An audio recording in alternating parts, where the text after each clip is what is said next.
इसको कहते हैं सत्ता का नशा। यदि मृत्यु हो जाती है तो संस्कार कहाँ करेंगे, सुपुर्दे खाक कहाँ पे करेंगे? अब यही जगह है हमारी, यहीं फिर लाएंगे हम, जो कुछ होगा देखा जाएगा भाई। जब आदमी मरेगा तो जब आप 2 गज जमीन उपलब्ध नहीं करा पा रहे हैं और उसमें भी रोड अटका रहे हैं तो फिर सत्ता का अहंकार ही कहा जाएगा। पॉलिटिकल पार्टी कोई भी हो, सरकार किसी की भी हो, हम तो सामान्य नागरिक हैं। भाई नसीब आपका कैसा है? नसीब तो हमारा खराब है। यहाँ तो कागज लोकल, जो लोकल कागज होते हैं उनकी मांग होती है भाई। हमारा तो मकसद यही है कि हमारे लोगों की कार्रवाई हो। खड़े हो गए कि मरने के बाद भी दाह संस्कार कैसे होगा, इनकी सबसे बड़ी टेंशन ये है। तो आप लोग भी विचार कीजिए और सवाल कीजिए सरकार और सिस्टम से। नमस्कार दोस्तों, ये जनपद कानपुर देहात है और कानपुर देहात जाहिर सी बात है उत्तर प्रदेश में है। ये बाबा जी का उत्तर प्रदेश है और हम लोग गांव में इंटीरियर्स में जाकर के कंटेंट जो है वो बनाया करते हैं। लोगों की आवाज़ को बुलंद करने में अपना एक थोड़ा सा सहयोग जो है वो निरंतर करते रहते हैं। एक नया मामला दिखने को आ रहा है कि जब अहंकार किसी को भी हो सकता है, किसी भी विचारधारा के लोगों को हो सकता है। अहंकार किसी का क्या कहते हैं कि कॉपीराइट नहीं है। अहंकार किसी को भी कभी भी हो सकता है। तो सत्ता में अहंकार का जो परिचायक होता है, सत्ता में अहंकार की बू आ रही है, ऐसा बोध तब हो जाता है जब जीते जी आदमी को कोई भी सुविधा न मिले। जीते जी जो अमात्य होते हैं, जो शासक होते हैं, वो जीते जी आदमी को सुविधा न दे सकें, यानी कि राज्य सत्ता का कल्याणार्थ, यानी कि जन कल्याणार्थ जो भी योजनाएं संचालित होती हैं उसका लाभ लोगों को जीते जी न मिले। ये बात तो समझ में आती है, परंतु इससे भी रेयर सिचुएशन कब क्रिएट होती है, जब मरने के बाद भी लोगों को 2 गज जमीन जो है वो सुलभ न हो पाए। तो ये सत्ता का अहंकार कहते हैं और ये हमें कहने में तनिक भी संकोच नहीं होना चाहिए, ना हमें हो रहा है, ना ही आप लोगों को ये मानने में संकोच होना चाहिए कि सत्ता का अहंकार किस तरह का होता है। ये मूसा नगर बांगर है। क्या नाम है? हमारा नूर मोहम्मद बुद्धू। तो नूर मोहम्मद जी, ये बताइए कि ये कब्रिस्तान का क्या मामला है, बताइए जरा। मामला ये है कि वो मतलब वो पहले माँ खत्म हुई जी, तो वो रख दी। और जब बाप खत्म हुआ तो उसको रखने नहीं दी मट्टी। क्यों? अरे कह रहे हैं वो जो तुम्हारी जगह नहीं है। कौन कह रहा था? ये डीएम साहब आए थे, तो थाने से आए थे, एसओ साहब आए थे। क्या शुभ नाम है आपका? जी मोहम्मद इम्तियाज खान जी, बताइए। देखिए, ये कब्रिस्तान आज से नहीं, लगभग 150 वर्षों से, मेरा अंदाज है ब्रिटिश पीरियड के पहले से ही ये कब्रिस्तान यथावत, यानी इनके पूर्वज हमेशा जो है अपनी मिट्टियाँ बराबर रखते चले आ रहे हैं। आज तक किसी ने कोई ऑब्जेक्शन नहीं किया जी। आज जो है लगभग एक 20-25 दिन पहले की बात है, एक परिवार में मृतक हुआ, इसी परिवार का, और उनकी वाइफ भी वहीं रखी हुई हैं, उनके पूर्वज भी रखे हुए हैं उसी कब्रिस्तान में। इसके बाद कुछ अराजक तत्वों ने आकर के ये दिखा करके कहा गया कि कब्रिस्तान इंदिराज नहीं है, तहसील अभिलेखों में, जबकि 5.25 बीघे वक्फ बोर्ड में दर्ज है और 1 बीघे 1 बिस्वा राजस्व विभाग में दर्ज है। अच्छा, तो राजस्व विभाग को 1 बीघे 1 बिस्वा मानते हैं जी जी, और वक्फ बोर्ड की जमीन वो कहते हैं कि मैं इसको नहीं मानूंगा जब तक हमारे पास कोई अभिलेख वक्फ बोर्ड से ना आ जाए। उसकी फोटो स्टेट दिखाने के बाद भी उन चीज़ों को नहीं माना और मिट्टी इस जगह एसडीएम साहब ने दफनाने नहीं दी। अन्य तीसरी जगह जा करके उन्होंने 1 विषय एक्स्ट्रा उस जमीन को निकाला, एक कब्रिस्तान नापी और उसको 1 विषय एक्स्ट्रा निकाल दी। यूं ही निकाल दी नाप करके उन्होंने अपने हिसाब से नाप लिया और कह दिया कि एक विषय एक्स्ट्रा है, इस मिट्टी को उसमें जो है दफन होने दीजिए। और ये करके हम लोगों को, गांव वालों को संतोष कर दिया, क्योंकि मिट्टी को रखे हुए करीब ये आपसे किसने कहा? तहसीलदार ने कहा जी, एसडीएम साहब ने। एसडीएम ने कहा जी, SDM Bhognipur, SDM Bhognipur plus जो है तहसीलदार प्लस लेखपाल और प्रशासनिक अधिकारी ऐसे वगैरह थे। अंडरस्टूड में चीज़ आनी चाहिए। अंडरस्टूड में चीज़ ये है कि जो वक्फ बोर्ड की जो ज़मीन है, और एक पर्टिकुलर एक स्पेस की यहाँ की बात नहीं है, वक्फ बोर्ड की ज़मीन जहाँ जहाँ भी होती है एक इशू बन रहा है और बहुत सारे कॉलमिस्ट जो है वो कॉलम लिखते हैं तो उन बुद्धिमान महेश्वरों के आगे एक सवाल आता है कि आप कॉलम में ये तो डालते हैं कि वक्फ बोर्ड की जमीन पर एक बहुत बड़ा आप डिफिनेशन देते रहते हैं, परंतु सवाल तो यही आता है जैसा कि आप अभी कह रहे हैं कि वक्फ बोर्ड में जो जमीन अंकित है यानी कि रजिस्टर्ड है वो राजस्व भी लोगों में नहीं है। अब आप ये देख सकते हैं कि इसको कहते हैं सत्ता का नशा। सत्ता का नशा इसको कहते हैं कि आपने नाम क्या बताया अपना? मोहम्मद इम्तियाज खान। मोहम्मद इम्तियाज जी। ये कब्रिस्तान कितना पुराना होगा? लगभग 150 वर्ष। 150 वर्ष पुराना है। तो अब यहाँ पर नायब तहसीलदार से लेकर के जितने भी एसडीएम है और कानपुर देहात के जो डीएम है उन्होंने आपसे कहा कि यहाँ पर कुछ जमीन 1 बीघे की बता रहे हैं आप। 1 बीघा 1 बिस्वा तहसील अभिलेखों में दर्ज है, वो दर्ज मान रहे हैं। अच्छा। जबकि ये कब्रिस्तान लगभग टोटल 4.25 प्लस 1 बीघा 1 बिस्वा 5 बीघे 6 बिस्वे जमीन टोटल बनती है। उसको नहीं मान रहे हैं, केवल 1 बीघे 1 बिस्वे को मान रहे हैं। तो आपने ये नहीं कहा कि वक्फ बोर्ड की जो जमीन है, वक्फ की जमीन यहाँ पे राजस्व में क्यों नहीं अंकित है? वही मैंने कहा कि साहब ये मेरा अधिकार तो नहीं है कि हम अंकित करा दें। हाँ, ये है कि आपको अंकित कराना चाहिए, मांगना चाहिए कि आप अंकित करवाएं, वहाँ से मंगवाएं। तो अब आप लोग कहाँ पे अंतिम संस्कार कहाँ पे कराओगे? अंतिम संस्कार अभी तो अब आगे देखा जाएगा, इसकी कार्रवाई स्टार्ट की जा रही है। और एसडीएम साहब तो ये कह करके गए थे कि हमको आप दीजिए, उसके बाद हम अलाउ करवाएंगे तब मिलेगी। अब सवाल ये आता है, अभी हमारे मस्तिष्क में एक सवाल आया, अब हम इनसे पूछे कि ना पूछे। अब ये रेयर स्थिति है कि आदमी के मरने की जो स्थिति है वहाँ जब सवाल आ जाए तो सवाल किया जाएगा, और जब सवाल किया जाएगा तो पूछने में भी संकोच होता है और आंसर जो होता है देने में भी संकोच होता है। अच्छा ये बताओ, अगर कोई मृत्यु भगवान न करे हो जाए, ये कड़वा सवाल है, भगवान न करे कोई मृत्यु हो, परंतु सच्चाई है कि मृत्यु तो होती है, जिसका जन्म हुआ वो मरेगा। यदि मृत्यु हो जाती है तो संस्कार कहाँ करेंगे? सुपुर्दे खाक कहाँ पे करेंगे? अब यही जगह है हमारी, यहीं फिर लाएंगे हम, जो कुछ होगा देखा जाएगा भाई। ये जरा जूम कीजिएगा भैया कैमरा। ये कब्र है, ये कब्र है, यहाँ पे पक्की कब्रें भी बनी है अंदर। जी, अंदर पक्की भी है। और 150 वर्ष हो गए इस जमीन को। 150 क्या, 150 से भी अधिक, ये 200 से भी अधिक वर्ष पुराना ये जमीन जो है ये वक्फ की जमीन है। और हिंदुस्तान के अंदर, आइए उधर चलते हैं। हिंदुस्तान के अंदर यानी कि भारत वर्ष के अंदर वक्फ की जो जमीन है, सबसे ज्यादा जो लैंड बैंक है, सबसे अधिक लैंड बैंक वक्फ के पास है। अब सवाल ये आता है कि वक्फ का जो जमीन है या वक्फ को समाप्त कर दिया जाए या कंटिन्यू रखा जाए, या जो भी चीजें हैं, जो भी मसले हैं, तो ऐसे मसलों का जो निपटारा है, उन मसलों का, ऐसे मसलों का निपटारा, ऐसे मुद्दों का निपटारा जो होता है वो मानवीयता की संवेदना को जिंदा रखते हुए ही समाधान ढूंढना चाहिए। क्यों? सवाल तो वही आता है कि हिंदुस्तान के अंदर ये उत्तर प्रदेश है, ये मध्य उत्तर प्रदेश है, जहां पर 80% से अधिक जो रकबा है छोटे किसानों का, उनमें अधिकतम 2 बीघा से भी, एक तरह से कह सकते हैं कि अधिकतम की बात करें तो 2 बीघा से कम की जमीन रहती है। तो मरने के बाद सुपुर्दे खाक कहाँ आदमी की किया जाएगा? यानी कि मरने के बाद भी 2 गज जमीन नसीब नहीं है तो इसको क्या कहा जाएगा? ये अनफॉर्चुनेट है। क्या कहेंगे भैया? क्या शुभ नाम है? चांद। तो चांद बाबू क्या कहोगे आप कि मरने के बाद भी जमीन उपलब्ध नहीं है? नहीं।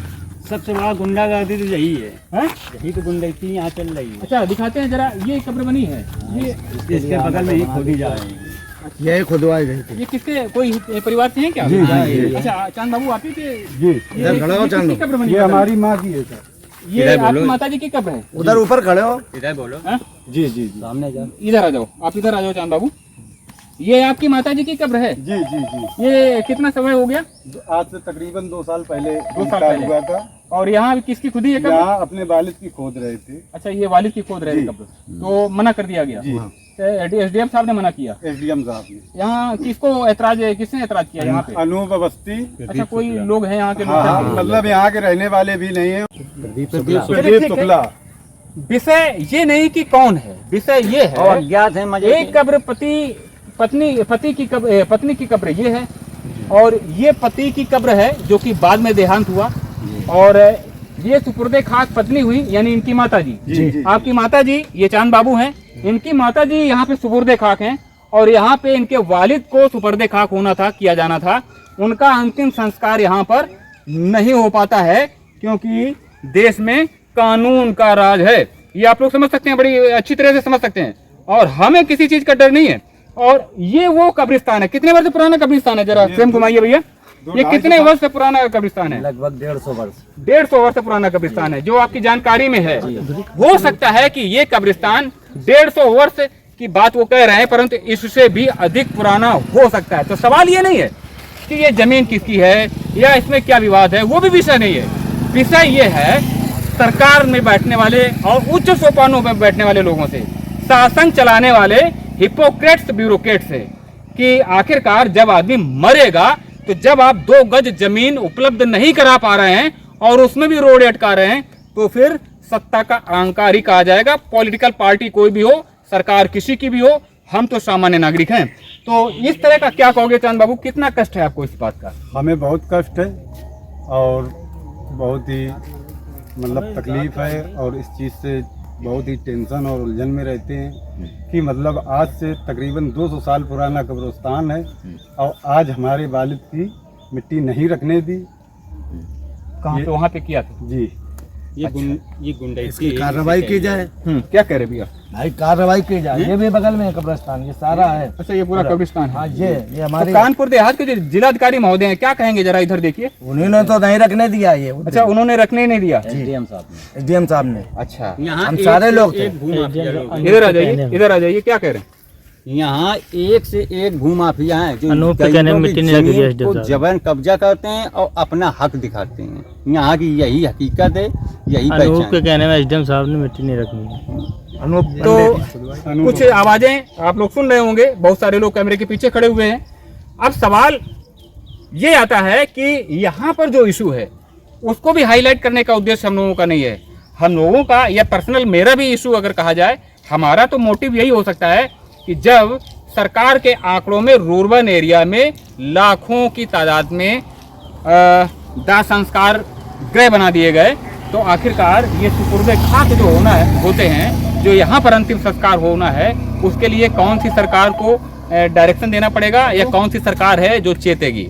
सबसे बड़ा सवाल ये है कि जिस तरह से अंतिम संस्कार के लिए और भी अंत्येष्टि स्थल बनाए जा रहे हैं, तो इस तरह के अंत्येष्टि स्थल या कब्रिस्तान या अपनी भाषा में आप कुछ भी कह लीजिए, तो इस तरह की अंत्येष्टि स्थलों का निर्माण या सरकार कराएगी या जो लोग अपने हिसाब से मैनेज कर रहे हैं, वक्फ बोर्ड की जमीन को ही इस्तेमाल कर रहे हैं किसी तरह से, तो उनके आगे रोड़े अटकाना, उनको रोकना, ये कहाँ की इंसानियत है, ये कहाँ का कानून है?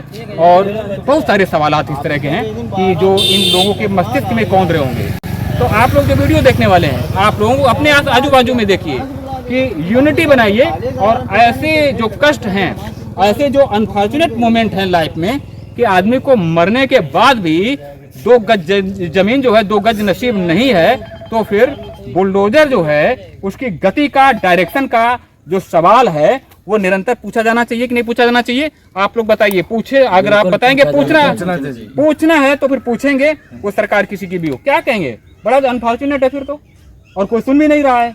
और क्या बता रहे थे कि क्या दंगे में फंसा देंगे? क्या बात बता रहे थे? कौन आप बता रहे थे? यहाँ क्या कह रहे थे? दंगे में फंसा देंगे? यहाँ अगर जमीन जब अपनी मांगी जाती है तो लोग यहाँ के कुछ लोग हैं, बहुत से लोग हैं, कहीं ये मुकदमा लगवा देंगे, कहीं वो मुकदमा लगवा देंगे, इस तरीके से हर बात कहते हुए। उधर देखिए। हाँ, हर बात की ये मुकदमा लगवा देंगे, वो मुकदमा लगवा देंगे, अंदर करवा देंगे, जेल पहुंचा देंगे, इस तरीके की बातचीत करते हैं। अच्छा। और हम गरीब मतलब आदमी, हम लोग लड़ गरीब नहीं आदमी, सकते हम लोग धमकी। लड़ने के योग्य नहीं कि हम किसी भी लोगों किस्म की धमकी यहाँ पर जब नहीं, हर जब वक्त आप ये धमकियाँ। समझ लो, हम 100 साल पहले से रख रहे हैं ये और कब्रिस्तान। अनूप तो अवस्थी ने, मिट्टी तो यहीं ये से दरगाह है, हाँ। ये दरगाह बनी हुई है। अभी अनूप अवस्थी ने बाजबरियन इसमें जेसीबी लगाई हुई है। क्या आप क्या कह रहे थे? कैमरे में आप जरा कैमरे में बताइए क्या कह रहे ये हैं? मतलब 100 साल से पहले हम कब्रिस्तान में मिट्टी रखते चले आ रहे हैं, तो मतलब आप ये कह रहे हैं हम अब नहीं रखने देंगे, और ये बगवैट की जमीन है। मतलब क्या बता रहे थे आप?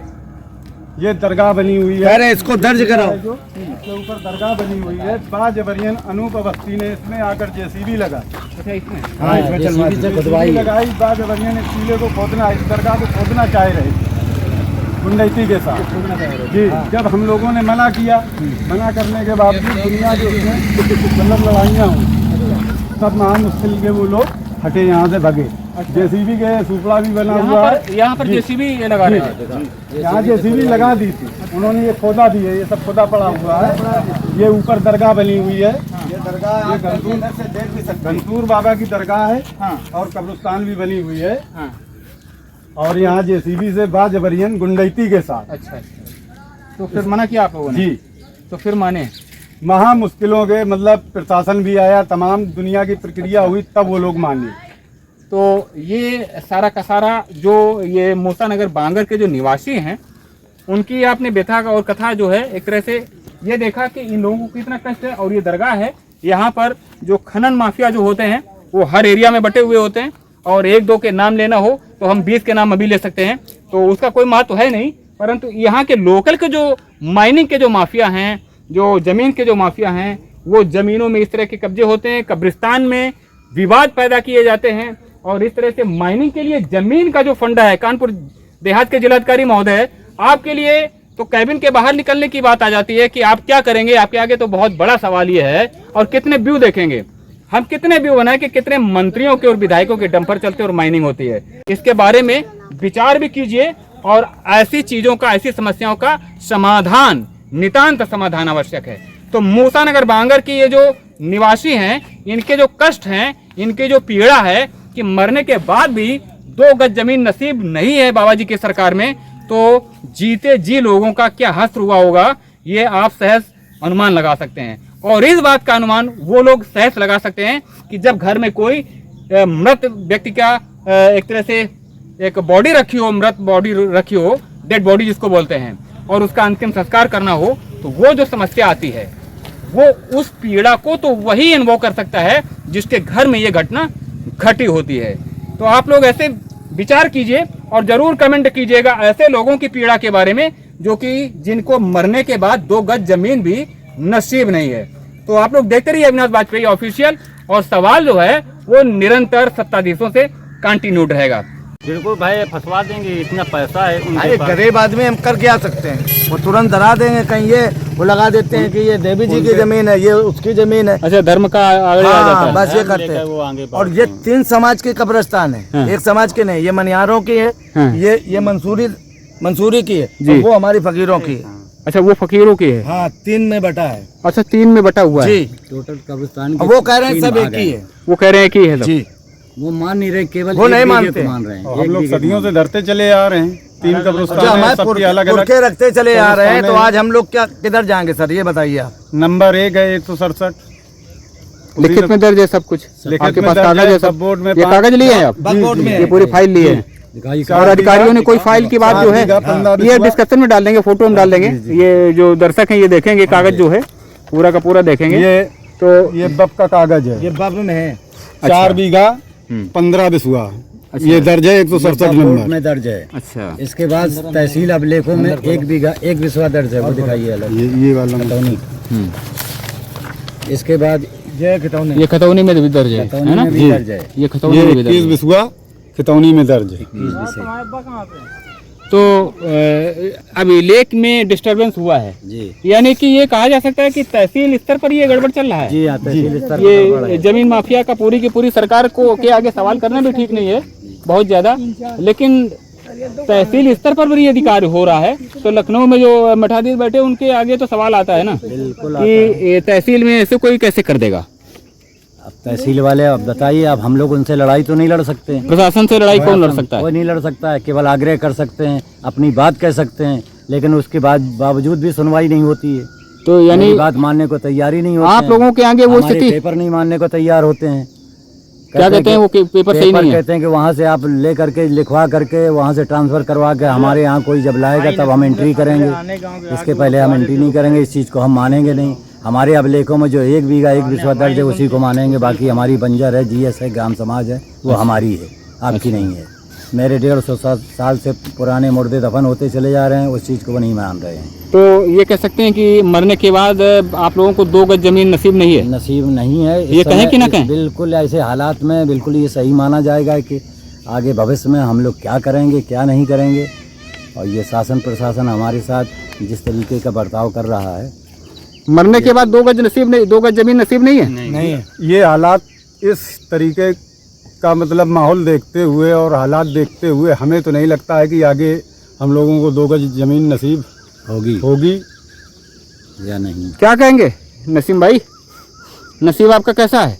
नसीब तो हमारा खराब है। यहाँ तो कागज लोकल, जो लोकल कागज होते हैं उनकी मान होती है, ओरिजिनल कागज अटकाई तक फेंक देते हैं। क्या कहेंगे भैया? भाई हमारा तो मकसद यही है कि हमारे लोगों की कार्रवाई हो। मरने नहीं, हम तो ये कह रहे हैं कार्रवाई तो हो, लेकिन कार्रवाई करने वाले ही ये आपका रोक रहे आकर के जिला स्तर पर जो बैठे हुए, तो 2 गज जमीन नसीब नहीं है। नहीं मिलेगी भाई, मिलना चाहिए हम लोगों के लिए, वो भी मिलेगी। नहीं मिलेगी तो क्या करें? ये प्रशासन को सोचना चाहिए। क्या कह रहे हैं चाचा? हाँ। मरने के बाद भी 2 गज जमीन नसीब नहीं है? नसीब है यहाँ के लोग नहीं कर रहे हैं नसीब। 90 साल की उम्र तुमसे बतामन ये सब कब्रिस्तान इस तरह का कोई विवाद कभी भूतकाल में देखा, कभी गुजरे जमाने में कभी इस तरह का समस्या देखी आपने? ना, कभी नहीं। इस तरह का कोई मुद्दा आपने सुना कभी कभी नहीं सुना कि 2 गज जमीन नसीब ना हो? हाँ, नहीं, ये कभी नहीं सुना।